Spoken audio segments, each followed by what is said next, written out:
Une fois de plus, bonjour à tous et bienvenue aujourd'hui au webinaire de Holland Health sur le bien-être. Nous sommes ravis que vous puissiez vous joindre à nous. Chez Holland Health, nous ne nous contentons pas seulement de fournir une couverture santé, mais nous sommes profondément engagés à donner à nos membres les connaissances et les outils dont ils ont besoin pour prendre soin de leur santé et prendre le contrôle de leur bien-être. C'est pourquoi ces webinaires sont si importants pour nous. Et non seulement ils nous permettent de partager nos connaissances, mais ils nous donnent aussi l'occasion de démontrer notre volonté d'être des leaders d'opinion dans les secteurs de la santé et du bien-être. Aujourd'hui, nous avons Dr Sandra Yéné, qui est gynécologue et obstétricienne, exerçant actuellement à Yaoundé au Cameroun. Et elle apporte une riche expérience sur son travail à la clinique Dr Sandra Yéné à Mougui. Elle a également exercé en Suisse. Nous vous encourageons à participer car c'est là nous donnera des indications précises sur votre situation en tant qu'auditeur. Merci beaucoup, Dr. Sandra. À vous la parole. Merci. Bon, merci. J'espère que vous m'entendez. Oui, on Vous vous entend. m'entendez? Oui. Ok, bien. Alors, merci beaucoup de m'avoir invité, bien sûr, et merci à tout le monde de participer à ce webinaire, de m'écouter. J'essaie de partager la prochaine. Alors, aujourd'hui, la thématique, c'est le stress, facteur des déséquilibres hormonal chez la femme. C'est une thématique qui est très importante, qui touche particulièrement les femmes, mais qui concerne tout le monde. Euh, on m'a déjà présenté, je suis Dr Sandra Yenamouki, je travaille à Yaoundé et je suis gynécologue obstétricienne. Je souhaite qu'aujourd'hui, vous repartiez avec des meilleures connaissances sur le stress et son impact sur l'équilibre hormonal et bien sûr aussi des outils comment mieux gérer le stress ou comment mieux avoir influence sur cet équilibre hormonal. Nous allons commencer avec quelques informations sur les hormones. Que sont les hormones? Pour faciliter un peu à comprendre ce que sont les hormones, on peut dire que les hormones sont les messagers et les symptômes, donc ce que nous ressentons, ce sont des messages. La question reste, est-ce que nous, les femmes, est-ce que nous sommes entendus? Et est-ce que nous-mêmes, nous comprenons ce que notre corps veut nous dire? Et surtout aussi, est-ce que les autres comprennent quand nous avons des symptômes, que ce sont les hormones qui nous font des messages? Alors, comment fonctionnent alors les hormones? On va faciliter un peu les choses. Donc, on peut dire qu'il y a le hypothalamus qui est le PDG parmi les hormones qui gère un peu le reste de l'axe hormonal. La hypophyse, on peut l'appeler la salle de contrôle. Elle se trouve en dessous de l'hypothalamus. Il est la salle de contrôle.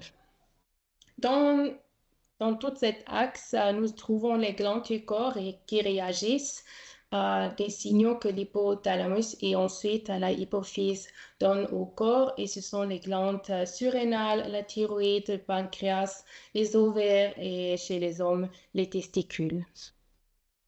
Et bien sûr, si le PDG il est stressé, vous pouvez vous imaginer que toute l'équipe, toute l'entreprise déraille. On a deux axes hormonaux qui sont particulièrement impliqués dans la thématique que nous discutons aujourd'hui. On a d'un côté ce que vous voyez de côté droite, l'axe hypothalamique et ovarien. Là, nous allons le hypothalamus qui, par la symphyse, stimule les ovaires en leur donnant les hormones à créer des follicules une fois par mois dans l'âge de procréer. Et les ovaires, eux, qui répondent en créant aussi des hormones qui vont maintenant aussi donner un signal à la hypophyse de déclencher l'ovulation une fois que les hormones sont assez élevées. Après la ménopause, cela change, donc il reste la stimulation de l'hypophyse qui essaie de stimuler les ovaires, mais la réponse reste faible vu qu'il n'y a plus beaucoup de fonctionnement au niveau des ovaires. Et bien sûr que ça peut aussi causer une sorte de stress dans le reste du système hormonal. De l'autre côté, très important dans cet axe qui concerne le stress, on a l'axe hypothalamo-hypophyse surrénalien. Cet axe, c'est l'axe de réponse au stress. Dans cet axe, nous avons différents hormones que vous allez voir en bas. Il y a la cortisol, l'adrénaline et les DHEA. L'adrénaline, c'est l'hormone qui est important pour une réaction immédiate, donc une sécrétion dans quelques secondes quand il y a une situation de stress. Ça augmente notre fréquence cardiaque, la tension artérielle et notre vigilance. Donc, vous pouvez nous imaginer le stress dans la nature. Ça peut être quelqu'un qui veut nous attaquer et ça nous permet d'être plus fort pour la fuite ou bien le combat.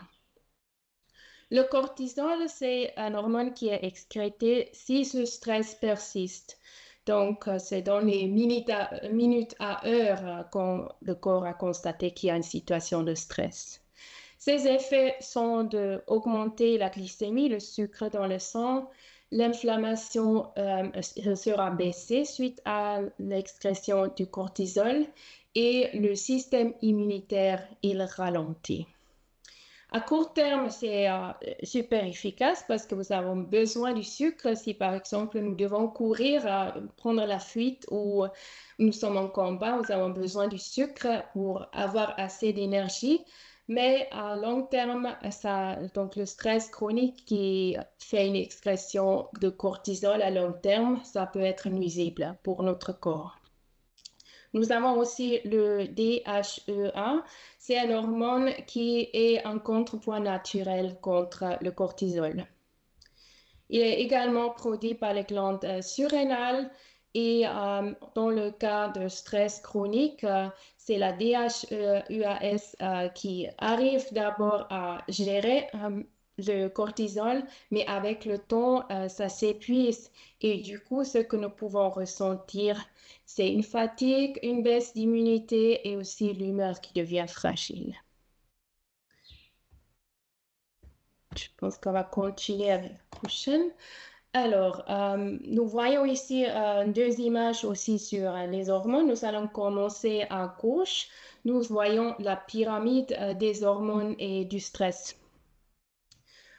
Au premier niveau, nous voyons les hormones qui sont les fondations. Donc, c'est eux qui gèrent le reste. Il y a la cortisol, il y a l'insuline et l'oxytocine. Donc, eux, ils réagissent à des stimuli quotidiens comme le stress, l'alimentation, mais aussi surtout l'oxytocine a des liens affectifs. Donc, quand nous ressentons l'amour, par exemple. Un déséquilibre de eux perturbe immédiatement tout le système hormonal que nous voyons dans cette pyramide. Et elle est la clé de voûte de l'équilibre donc de l'hormonal général. Dans le deuxième tiers, nous voyons le prégnénolone et la DHEA. Ce sont des hormones qui agissent un peu comme les tampons, les précurseurs entre les deux, le troisième et le premier niveau. Ils assurent donc une sorte de stabilité globale du système et permettent une régulation fine de tout le système. Si le premier niveau, donc le niveau tout en bas, est perturbé, ce niveau aussi peut commencer à s'effondrer. Ensuite, le troisième niveau, là, on a les glandes du corps, disons les hormones de spécialité. On a les hormones de la thyroïde, la mélatonine, la progestérone, testostérone et l'œstrogène. Ils forment une symphonie hormonale, on peut dire subtile, qui ne fonctionne bien sûr que si le premier niveau et le deuxième niveau fonctionnent bien. Donc, s'il y a un déséquilibre au niveau de la cortisol et de l'insuline, par exemple, ça peut faire dérailler tout le système. Donc, si on veut alors rééquilibrer un déséquilibre hormonal, il faudra donc absolument qu'on commence par la base, le cortisol, l'insuline et l'oxytocine. De l'autre côté, nous voyons l'axe de réponse au stress. Ça expliqué facilement. On commence, comme on avait expliqué tout à l'heure, avec l'hypothalamus qui est le patron, qui sécrète le CRH. Ensuite, cette hormone stimule la hypophyse à libérer le ACTH et cet ACTH stimule maintenant les glandes suprarénales à excréter le cortisol. Et le cortisol, lui, il agit dans tout le système et lui aussi, il n'agit pas seulement sur les glandes du corps, mais il donne aussi un feedback, donc une information combien d'excrétion a été fait, retour vers l'hypothalamus. Si le stress est chronique, ce système tourne alors en boucle en permanence et le niveau de cortisol reste élevé et ça dérègle donc tout l'ensemble de cette pyramide que nous avons vue. Voyons alors que le stress qui cause une excrétion du cortisol est très très important pour garder un bon équilibre dans tout le système hormonal.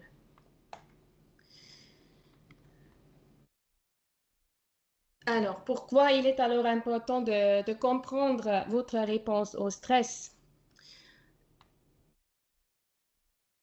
Comme nous avons vu, de la façon que votre corps réagit à un stress peut avoir un impact très important sur tout votre système hormonal et bien sûr aussi sur les hormones féminines. Il y a des différents types de stress. Donc, nous avons vu tout à l'heure que le stress à court terme, il est adaptatif. Donc, ça nous permet d'agir à risque, en situation de danger, de nous défendre ou de prendre la fuite. Et le stress à long terme, par contre, le stress chronique, il devient inadapté. Il épuise les ressources de notre corps et ça crée un déséquilibre hormonal de tous les systèmes.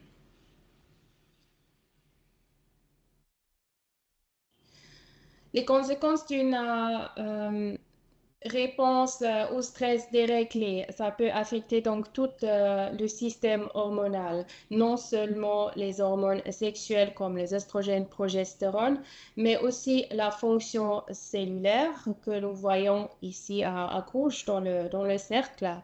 Le système immunitaire qui est aussi impacté par le système hormonal, une inflammation chronique peut arriver aussi. Oui, je pense que... Et bien sûr aussi, même sur les nerfs, ça peut avoir un impact, comme nous voyons en bas. Alors, qu'est-ce qui arrive alors si le taux de cortisol il est élevé? Le taux de cortisol élevé, il crée une anxiété, il peut créer des insomnies, il peut aussi faire prendre du poids et peut perturber le cycle menstruel. Si par contre le niveau il est bas, ça peut causer un épuisement, une baisse d'immunité, une dépression et des envies de manger beaucoup de sucre ou de sel. Il est donc très important qu'on comprend et on arrive à régler cette réponse au stress de la première étape pour restaurer un équilibre hormonal, mais non seulement hormonal, aussi pour l'immunité et le métabolisme, donc comment on gère le sucre par exemple. Alors, ça, c'est que je pense que c'est aussi une information ou un message très important. Notre corps, il se transforme, il ne nous trahit pas. Nous pouvons ressentir ces changements hormonaux et les symptômes qui sont envoyés à notre corps comme comme une sorte de trahison. Nous ne pouvons plus être aussi forts que cela. Mais en réalité, ce sont les messages qu'il faut comprendre. Si vous ressentez,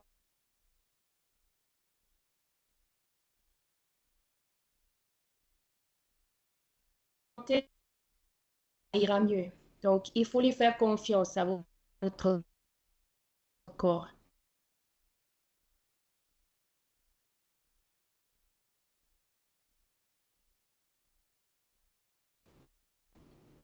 Si vous lui apportez du repos, la nutrition, si vous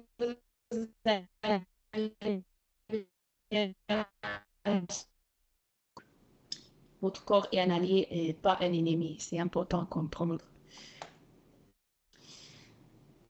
Nos hormones féminins et leur fonction. On pense que bon, les hormones féminins, ça sert à la reproduction, à créer les follicules, ensuite avoir les règles si on ne tombe pas enceinte.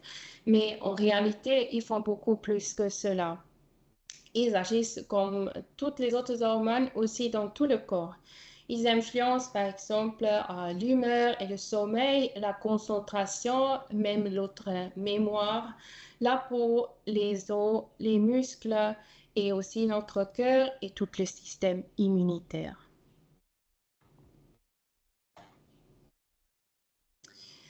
Et nous avons des récepteurs hormonaux, donc les boîtes à lettres où nous pouvons recevoir ces messages du système hormonal dans tout le corps. Et du coup, quand il y a un déséquilibre quelque part, ça peut concerner tout le corps vu que les messages arrivent dans tout le corps. Et ainsi, quand nous sommes stressés, ça arrive partout.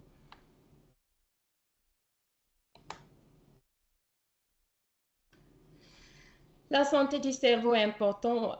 Notre cerveau, c'est un organe qui est hyper sensible aux hormones. Ce sont surtout les oestrogènes et le progestérone qui peuvent agir sur notre cerveau. Ils influencent directement des substances neurochimiques que nous allons voir en bas. Je vais vous expliquer un peu mieux tout à l'heure. Et c'est eux qui régulent l'humeur, le sommeil, la mémoire, ainsi de suite. Nous avons par exemple la sérotonine. La sérotonine, elle est connue comme une hormone de bonheur. Elle stabilise notre humeur, diminue notre anxiété et c'est bien les oestrogènes qui favorisent leur production. Le deuxième hormone, c'est le GABA. Et vous voyez derrière marqué progestérone. Le GABA est un neurotransmetteur qui est calmant et il est activé par la progestérone. Donc, il nous aide à mieux dormir et à rester détendu. Ensuite, la dopamine, c'est une hormone qui est en lien avec la motivation, le plaisir et la concentration. Et elle aussi, elle est influencée par l'estrogène. Et finalement aussi acétyl, choline, vous voyez derrière la mémoire, c'est un transmetteur qui est très essentiel pour notre mémoire et d'autres capacités cognitives. Et c'est les oestrogènes qui les gèrent. Mais vous voyez, ce n'est pas tout, ce n'est pas juste une influence sur le neurotransmetteur, mais aussi à d'autres fonctionnements que les hormones ont dans notre système ou dans notre cerveau. Ils protègent aussi physiquement notre cerveau. Ils protègent les neurones contre le stress oxydatif et l'inflammation. Ils augmentent le flux sanguin dans le cerveau, ce qui permet d'avoir plus d'oxygène et le sucre pour mieux fonctionner dans le cerveau. Et il protège aussi la ganglion, donc une sorte d'isolant qui est autour des neurones, autour des nerfs, qui est très important pour la rapidité et la clarté de la pensée. Et voilà, c'est pourquoi cet équilibre hormonal est très important et un déséquilibre hormonal peut être ressenti très rapidement dans notre tête. Comme vous voyez, cette femme qui est hyper stressée, donc le déficit hormonal, ça a bien un impact sur le cerveau et le système nerveux.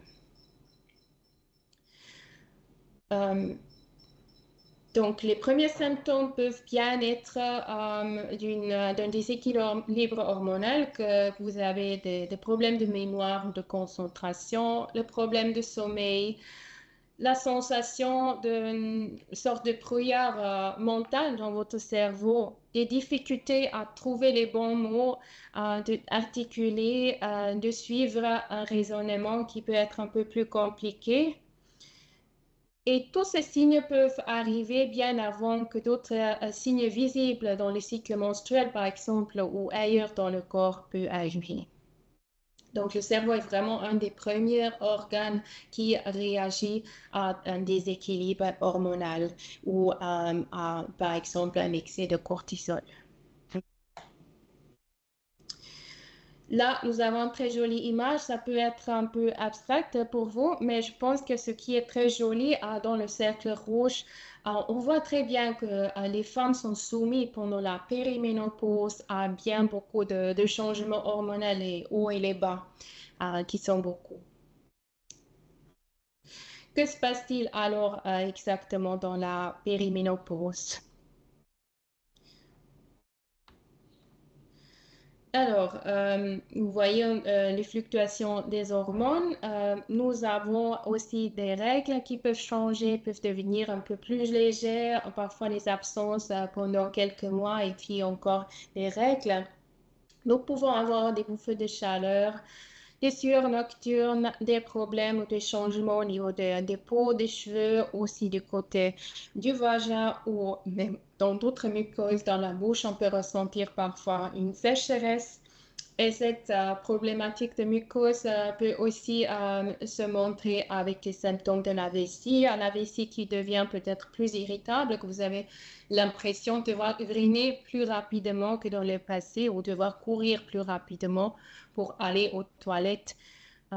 Ça peut être des symptômes de cette période où il y a beaucoup de variations hormonales, surtout de l'œstrogène.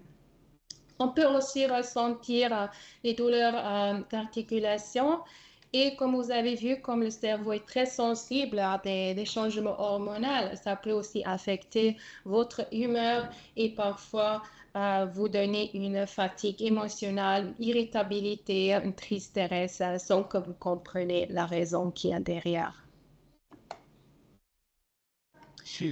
Qu'est-ce qu'est alors la ménopause? Parlons un peu de la définition de la ménopause. D'abord, elle est définie par l'absence des règles pendant 12 mois consécutifs. Ça peut arriver naturellement, mais aussi une opération, une chirurgie où on enlève les ovaires ou un traitement peut créer une ménopause. On peut confirmer une ménopause si on veut, il n'y a pas d'obligation avec un taux de FSH élevé. Donc, l'FSH, c'est l'hormone qui stimule les ovaires. Et du coup, quand il n'y a pas de réponse des ovaires, forcément, cette stimulation, elle est plus forte. Et le taux d'œstrogène ou aussi de progestérone et parfois aussi de testostérone qui sont parfois produits par les glandes, par vos ovaires, baisse après la ménopause. L'âge moyen est autour de 51 ans, mais ça peut arriver entre 40 et 50 ans ou jusqu'à 58 ans chez certaines femmes. La réalité est, disons, beaucoup plus complexe. Bien sûr que la ménopause, il y a beaucoup plus que juste ce qui se passe arrêt des règles. En réalité, il y a toutes sortes de changements qui passent dans votre corps. Et ce ne sont pas des choses qui sont juste dans votre tête que vous êtes en train de devenir folle. Ce sont vraiment des choses réelles, une transition hormonale qui a un impact très important sur votre corps. Donc, ce n'est pas une maladie non plus, c'est une transition naturelle. Cependant, ça peut être accompagné par des défis considérables, particulièrement si votre mode de vie ne soutient pas trop votre corps. Donc, il est essentiel que une bonne gérance du stress, un bon sommeil et l'alimentation peuvent avoir un impact très important sur comment vous allez vivre, comme vous voyez dans les cercles, l'expérience de cette ménopause, cette phase de transition.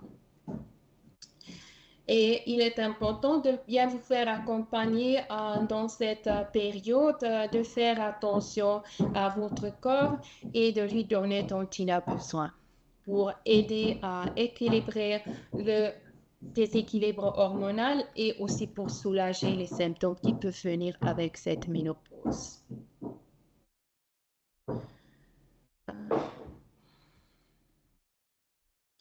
On va passer à la prochaine. Alors, on voit aussi que cette transition a aussi beaucoup d'impact sur votre santé, cette phase de transition. Donc, on parle de beaucoup d'estrogène, peu de FSH, peu de stimulation et beaucoup de AMH, c'est la réserve ovarienne, vers une période où il y a peu d'estrogène, beaucoup de stimulation, vu qu'il n'y a plus beaucoup de réponses et peu de AMH. L'AMH montre la réserve ovarienne. Qu'est-ce qui change au niveau de la santé? Vous voyez en bas, changes across menopause. Donc, vous voyez un tas de choses qui changent après la ménopause. Le poids peut changer. On peut plus facilement prendre du poids avec la masse graisseuse qui peut augmenter et en même temps la fat-free mass, donc comme la masse musculaire par exemple, qui baisse dans cette période. On peut développer beaucoup plus facilement une résistance à l'insuline et des problèmes de sécrétion ou de gérer le sucre en lien avec cette insuline. Donc, un risque plus élevé de développer un diabète, par exemple.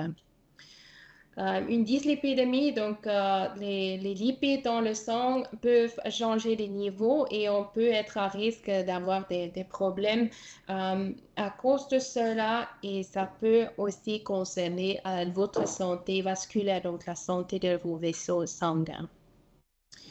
La tension artérielle, elle élève un peu et du coup, vous avez plus de risques de développer une hypertension artérielle.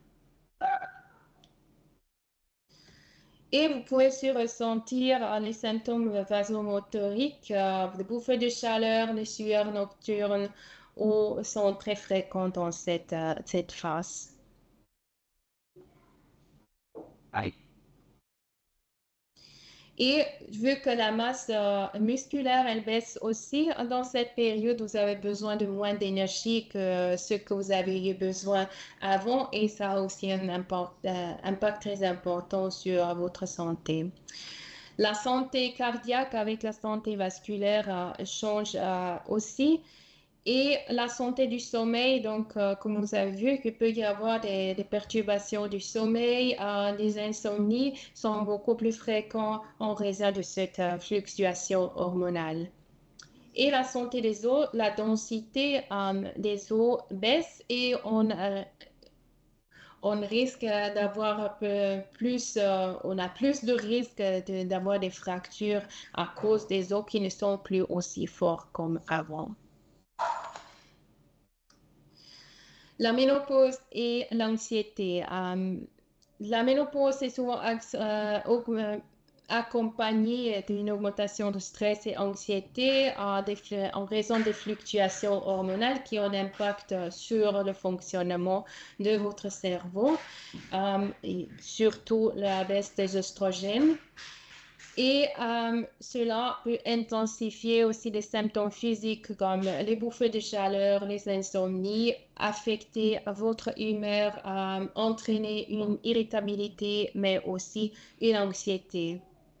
Et le stress prolongé qui peut venir à cause de tout cela ou qui peut s'ajouter à cause d'autres choses dans votre vie peut maintenant augmenter aussi le risque de courir dans les troubles de santé tels que les problèmes cardiovasculaires que vous voyez ici aussi à côté. Donc, qu'est-ce que vous pouvez faire pour diminuer cette anxiété, ce stress? Ce sont des pratiques de relaxation, méditation, le yoga, par exemple. Des exercices physiques modérés, faites une activité sportive, ça peut aider à équilibrer votre niveau hormonal et vous aider à sentir mieux. Et un accompagnement psychologique peut parfois aussi être utile dans cette phase. La ménopause et le stress au travail. La ménopause peut bien sûr la santé au travail. Si on demande les femmes dans l'âge de ménopause qui travaillent sur leurs symptômes, on va trouver que 73% des femmes se plaignent de bouffées de chaleur plus fréquemment ou moins fréquemment.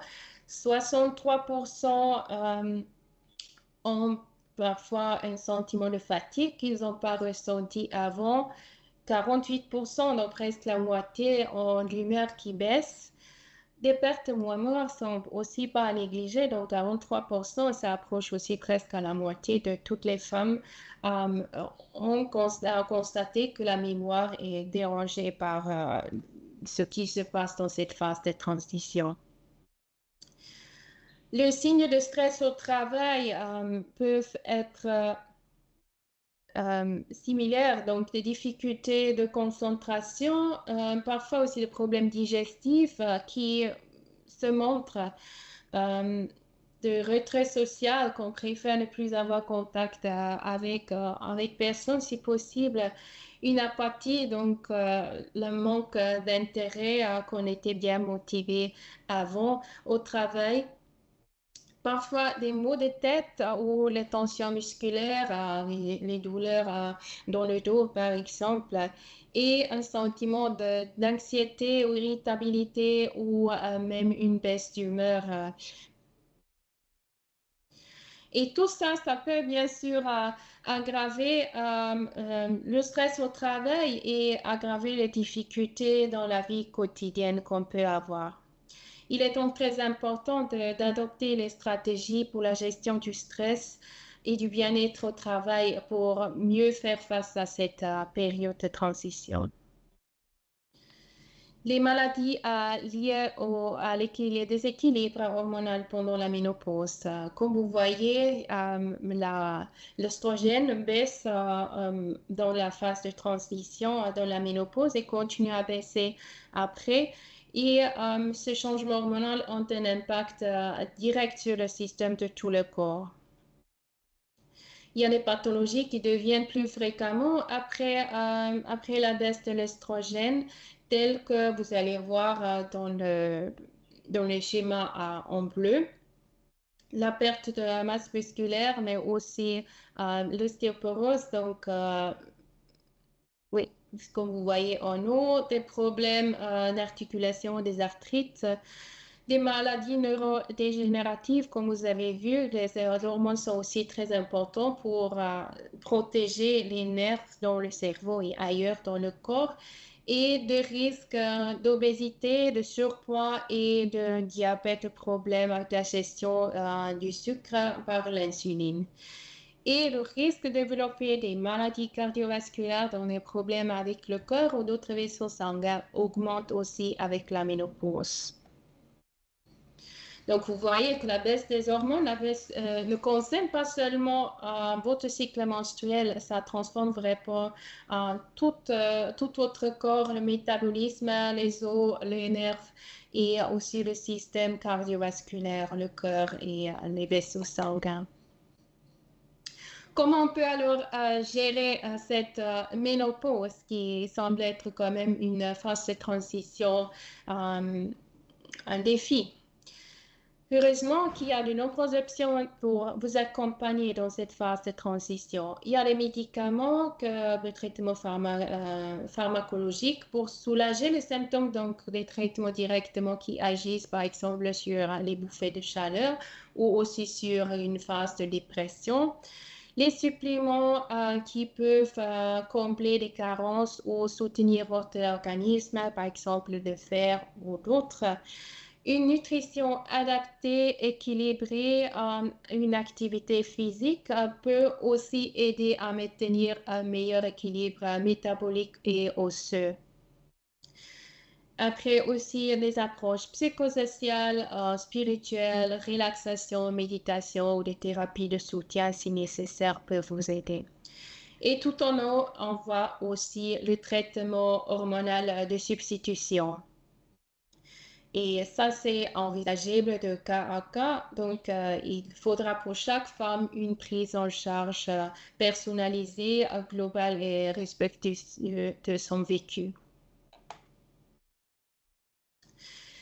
Nous allons donc approfondir un peu ce traitement hormonal substitutif ou comme on peut aussi l'appeler ménoplastie hormonale ménopausique. Moi, j'utilise toujours le terme traitement hormonal substitutif.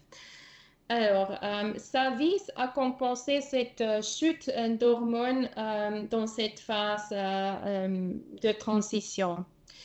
Bien encadrée, elle peut bien soulager vos symptômes et il existe de différents types de ce traitement substitutif normal. Il y a les naturels, mais aussi des traitements substitutifs qui ont été fabriqués, donc pas les hormones qui sont prises dans la nature, mais les médicaments qui sont faits à ressembler à vos hormones pour appliquer. Et il y a plusieurs voies d'administration. Il y a les comprimés à prendre, les patchs à coller sur votre ventre ou aussi le gel de crème à appliquer sur votre peau qui sera ensuite transmis dans votre corps. Et bien sûr que le choix dépend de votre situation particulière, donc il faut voir ça directement avec votre médecin, quelle est la meilleure solution pour vous. Restons un peu avec le traitement hormonal substitutif. On a beaucoup de peur dans la population. Bon, j'ai beaucoup de patients qui disent que les hormones, c'est pas pour moi parce qu'ils ont entendu parler des mauvaises choses et que c'est dangereux pour vous. Mais la science a évolué, donc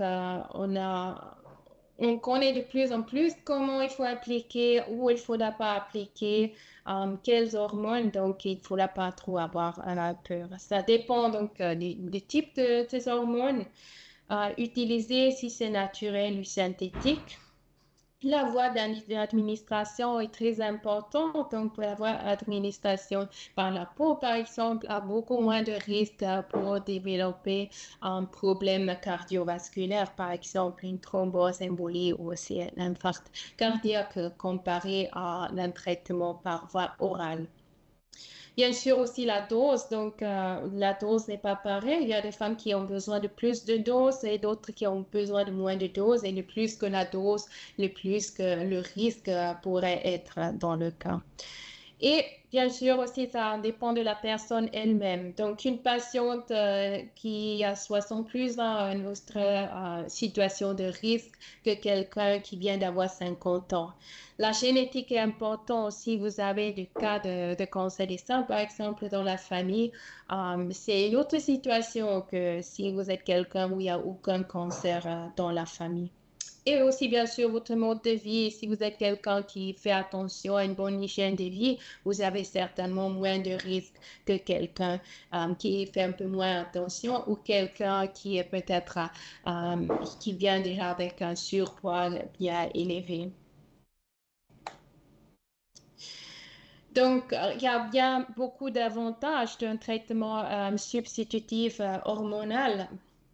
Vous voyez, ça donne une protection cardiovasculaire. Donc, les femmes ont généralement plus tard des problèmes cardiovasculaires, justement à cause de cette protection qu'ils ont par les oestrogènes. Et du coup, si on continue alors il faut commencer au bon moment à prendre les oestrogènes, ça peut effectivement vous donner une protection cardiovasculaire. Ça peut bien sûr améliorer vos bouffées de chaleur ou aussi des troubles génito-urinaires, des irritations au niveau de la vulve ou dans toute la zone aussi de l'urètre, des irritations d'uriner. Ça peut s'améliorer avec un traitement substitutif. Ça soutient votre santé osseuse. Les os sont plus fortes avec l'influence des estrogènes et votre masse musculaire, elle est aussi plus dense comme vous avez vu avant avec plus d'estrogènes que moins d'estrogènes. Et bien sûr que ça peut aussi avoir un impact positif sur la sexualité, votre sommeil, la santé mentale et aussi même la connexion de la mémoire ou la façon de pouvoir réfléchir et peut vous donner donc une meilleure qualité de vie. Mais bien sûr qu'il y a les risques qui existent, il ne faut pas les oublier. Il y a un risque de cancer du sein, mais ça dépend du type d'hormone et si vous avez un traitement combiné de progestérone ou estrogène ou pas. Et bien sûr aussi d'autres risques avec votre mode de vie et d'autres facteurs de risque. On peut dire qu'avec un traitement hormonal substitutif pris, on peut avoir 8 cas sur 100 000 cas, donc c'est pas beaucoup, 100 000 cas de plus avec le traitement substitutif hormonal. Donc, il faut toujours mettre ça en relation avec votre risque personnel déjà d'avoir un cancer du sein, qui est quand même 1 sur 8 femmes dans la vie aura un cancer du sein. Donc, les 8 parmi les 100 000, c'est très peu. Les maladies thromboemboliques, le risque, comme je mentionnais tout à l'heure, baisse avec la mode d'administration. Si vous appliquez de l'estrogène par la peau, vous n'avez pas vraiment une augmentation du risque. Par contre, oui, si vous prenez par voie orale. Et bien sûr que chaque traitement peut avoir des effets secondaires. On peut avoir des ballonnements, la sensibilité au niveau des seins. Au début, peut-être encore des saignements irréguliers, souvent transitoires, donc ça va se calmer normalement avec la durée du traitement. Il est donc important de bien vous faire encadrer pour pouvoir vraiment personnaliser un traitement ou pas selon votre profil personnel.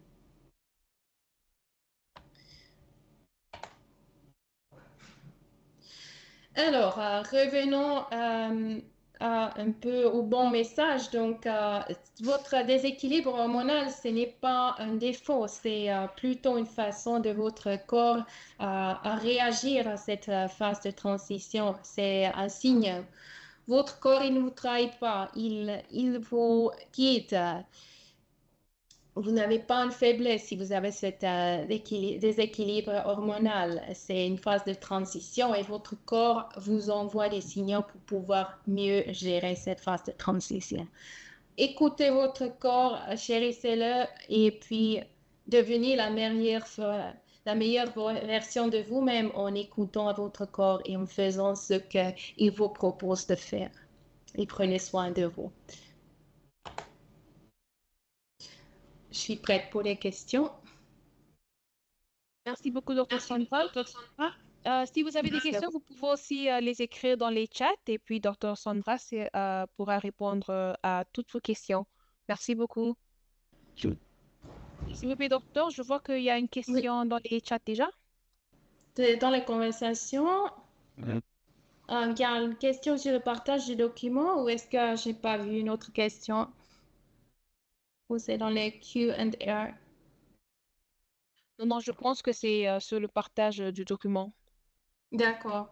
Bon, je pense qu'on peut le partager. Je ne sais pas par quel moyen ou est-ce que c'est prévu de partager? OK. Je pourrais demander à Annika plus tard comment nous pourrons partager le document. Donc, Oui. nous allons confirmer, Diop. Merci beaucoup. Alors, il y a une question, comment corriger les troubles de sommeil durant cette phase de transition? Je pense que je vais répondre à cela. Bon, comme vous avez vu, il y a plusieurs hormones qui peuvent avoir influence sur cela, par exemple la cortisol. Donc, si vous avez beaucoup de stress, ça peut aussi influencer ce sommeil. Donc, une bonne gérance du stress, ça peut aider. À la première base, une activité physique peut aussi aider et de trouver vraiment le soir un moment de détente, de boire à l'été. Il y a des thés qui peuvent vous aider pour le sommeil, la valériane par exemple.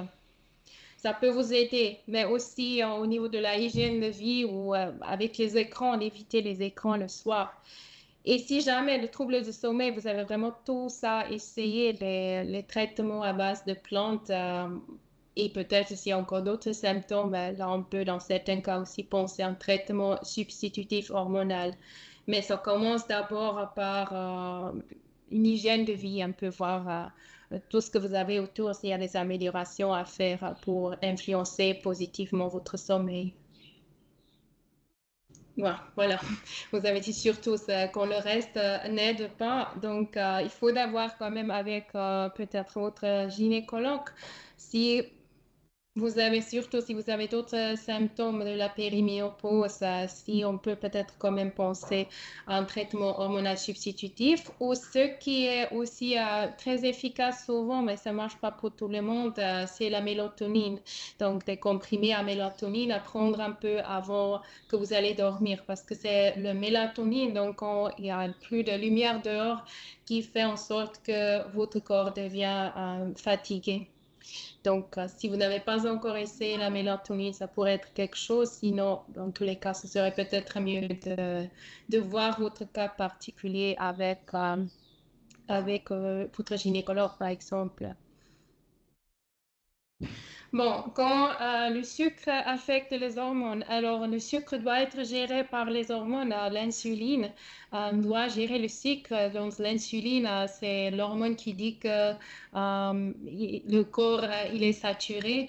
Donc, ça a un bon impact sur l'insuline. Et l'insuline, qui est dans tout le cercle des hormones, impacte à son niveau de nouveau les autres hormones. Donc, c'est par cette voie que ça peut affecter votre cercle des hormones, disons. Le sucre augmente aussi votre réponse, comment dire, inflammatoire. Donc, on voit aussi beaucoup de femmes qui ont des douleurs liées à des problèmes inflammatoires. Quand ils baissent le sucre, ils vont beaucoup mieux. Les substituts, c'est un peu compliqué. Moi, je pense que c'est mieux de vraiment ne pas prendre le sucre raffiné, voire au niveau de l'alimentation, ne pas essayer de toujours devoir boire le thé sucré, mais peut-être simplement essayer de s'adapter à moins de sucre et le plus qu'on diminue le sucre, le plus qu'on se rend compte qu'en réalité, on n'a pas besoin de tellement de sucre dans la nourriture, par exemple. Donc, il n'y a pas les substituts magiques pour le sucre. Donc, le mieux, c'est vraiment de baisser le sucre qui n'est pas naturel. Vous pouvez prendre les fruits qui contiennent le sucre, mais le sucre raffiné, baisser au maximum. Merci à vous. Merci beaucoup, docteur. Y a-t-il d'autres questions? Ouais, bien sûr, si vous êtes à Yaoundé, vous pouvez venir me rencontrer. Je suis à Bastos. Je ne sais pas si vous-même vous êtes Yaoundé, derrière le restaurant chinois d'Orient Rouge. Vous pouvez aussi me trouver trouver le contact par Jean Yaoundé dans mon site web. Il y a aussi la possibilité de consulter en ligne pour ceux qui sont plus à distance, qui ne peuvent pas venir sur place. Donc, je fais parfois aussi les consultations en ligne, surtout quand ce n'est pas nécessaire forcément de faire des examens sur place, c'est possible. Merci. Docteur, est-ce que vous pouvez partager vos coordonnées? Je ne sais pas si ce sera possible dans les tests. Je peux noter ça dans le chat si vous voulez. Oui, ça marche. Mon question, est-ce qu'il y avait... Je continue avec les questions. Est-ce que vous venez à Dakar? Non, je ne viens pas à Dakar pour le moment. Pour le moment, je suis vraiment juste à Yaoundé. Mais comme je vous ai dit, je peux aussi consulter en ligne si vous le souhaitez. Alors, je vous ai partagé le contact WhatsApp, mail et le site web aussi. Le plus facile, c'est toujours le WhatsApp. On est toujours connecté dans les heures où le cabinet est ouvert. Nous allons prendre la dernière question. Bon, là, je vois qu'il n'y a plus de questions. Sinon, merci beaucoup, Dr. Sandra, pour votre temps. En tout cas, je peux vraiment dire que ce webinaire était très important parce que moi-même, en tant que femme, j'ai compris comment le stress peut affecter mes hormones. Donc, je vous remercie. Et je suis sûre que d'autres femmes aussi et d'autres personnes qui ont fait partie du webinaire ont aussi beaucoup appris. Donc, juste une demande, si vous avez quelques topics que vous voulez peut-être avoir dans les prochains webinaires, ou soit si vous avez des suggestions sur les genres de titres, ou soit de thèmes ou topics que vous voulez connaître ou soit en savoir plus sur, n'hésitez pas de nous envoyer vos suggestions dans les chats et nous allons voir comment nous pouvons rajouter cela dans nos prochains webinaires. Merci beaucoup à tous et une très bonne journée. Merci beaucoup. C'est